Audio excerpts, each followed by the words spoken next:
I think this time what we might do is I'll read only the first 5 lines, Odyssey 1, lines 1 through 5. And why don't I read it in Greek first? In fact, why don't I recite it? And Claudia, you check me if I make a mistake. Okay. So, andra moi ennepe musa polu-tropon, hos malapolla, plankhthē pei troie sierom toliathron eperse, pollon danthropon idenastea kai noon egno, polla dogem pontoi pathen algea hon kata thūmon, arnumenos hein te psūkhē kai noston hetairon. And since I'm still hearing it or looking at it in my mind's eye, let me pick up on some things without looking at my translation. Okay?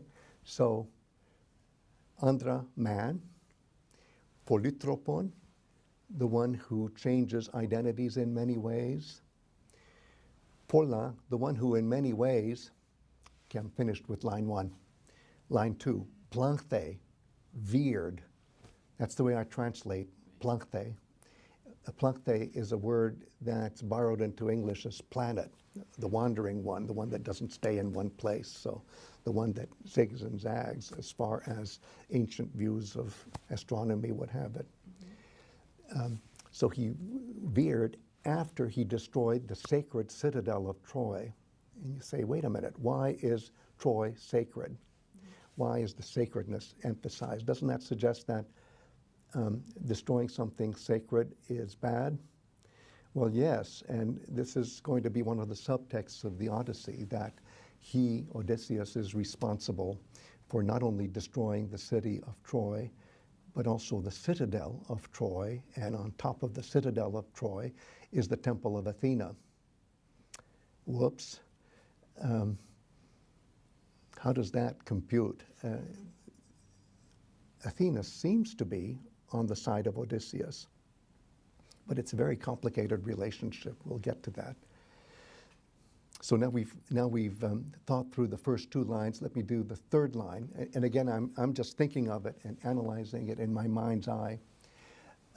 So the theme of many, so the cities of many men did he see. And I like the way the visual aspect of all the sensory equipment of Odysseus is emphasized, since we're so into hearing the story, but he had to see the cities of many men. And in the Greek, it says he came to know noos, and it's not made explicit whether it's the noos of all the people whose cities he saw, in which case you translate noos as thinking, or whether it's also his own thinking. And my translation already aims us in that dual meaning. So that's line 3.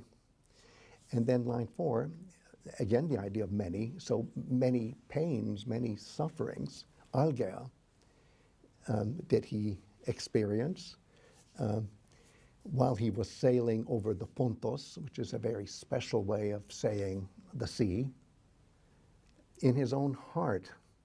And what am I doing? I'm translating thūmos as heart. And we come to this problem again, that thūmos is something you can think with and feel with in Homeric poetry. And here I'm going for feeling rather than thinking, so I'm translating heart. But in the original Greek, it's really both. Anyway, so lots of suffering that is personally experienced. And then, oh boy, arnumenos, struggling to win as a prize.